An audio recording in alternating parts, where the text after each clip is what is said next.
I, 29M, have been with my fiancé, 27F, for 3 years. I'm a senior analyst for a private equity firm, so I work insane hours, but I make good money. She works in social media consulting, which mostly means taking aesthetic photos and spending the money I deposit into our joint account. The trouble started with her girls' trips.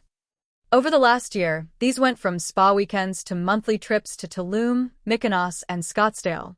Each time, the bill landed on me.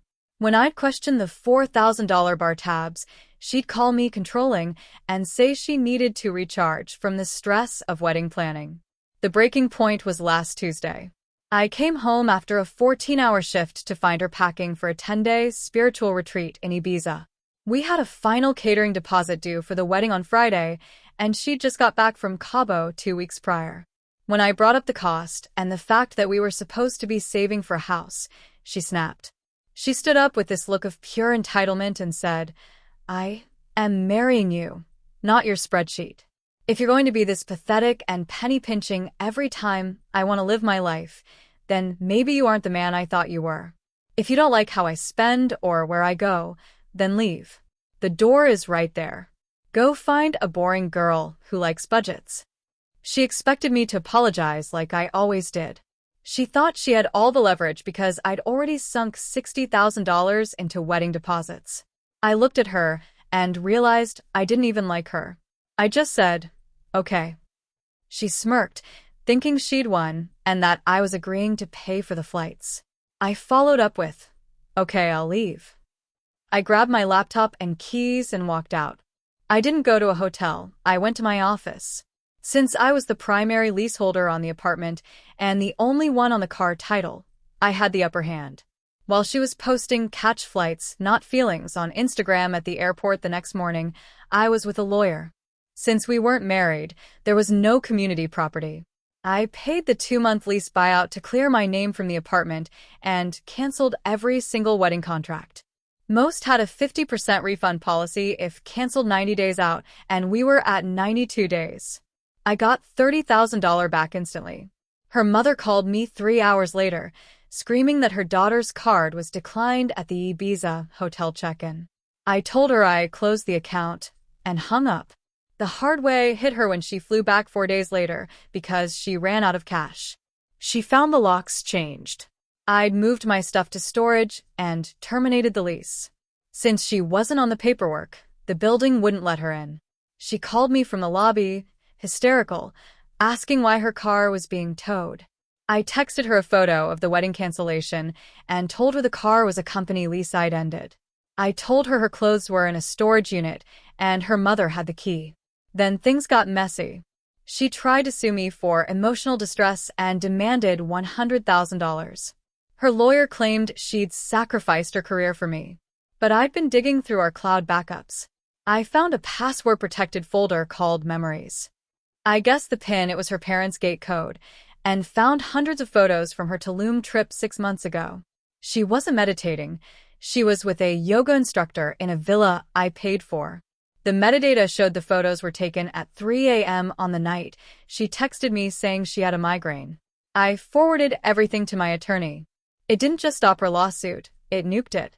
She'd also filed her business expenses for that trip on our joint tax filing last year, which was straight-up fraud. When her brother and mother showed up at my office to harass me, I handed them an envelope with the photos and the tax documents. I told them if they didn't leave, I'd file a restraining order and a countersuit for the $45,000 engagement ring, which is a conditional gift in our state. Her mother actually tried to claim I neglected her into cheating by working too much. I just pointed out that $200,000 a year in lifestyle subsidies isn't neglect. She was forced to move back into her childhood bedroom, but she wasn't done. She posted a tearful video to her 50K followers calling me a financial abuser. I didn't argue. I just posted a public link to a folder containing the bank statements showing she spent $120,000 of my money in a year, alongside the Tulum photos. Her follower count tanked, and her sponsors dropped her immediately. She called me sobbing, begging me to take it down because her dad was disgusted with her. I told her I didn't ruin her life. I just stopped paying for the facade. Then she got desperate. My bank's fraud department called because someone tried to access my brokerage account with a forged power of attorney. Security footage showed her and the yoga instructor guy at the bank. I pressed charges. Forgery and attempted grand larceny are felonies. Her mother called me screaming again when the police showed up at their house to arrest her, but I just blocked her. During the hearing, she tried to act like a victim, but the judge wasn't having it. Her yoga boyfriend took a plea deal and turned on her instantly, admitting they wanted a six-figure payday. The final move was the ring.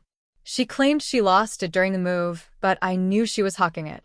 I tracked a secret Instagram she used and saw a luxury pawn shop in Jersey City post a photo of a custom pear-shaped diamond. I called the shop, proved it was stolen via the GIA serial number, and set up a sting. The shop owner told her a buyer was ready with cash. She showed up, signed an affidavit claiming she had the legal right to sell it, and was immediately arrested by undercover cops. She ended up with a felony record, 3 years of probation, and 500 hours of community service. She had to move 3 states away because she can't find work or an apartment here. I got the ring back, sold it, and bought a cabin in the mountains. She told me to leave if I didn't like it.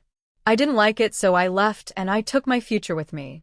If you enjoyed seeing an influencer's spiritual journey end in a mugshot, subscribe for more.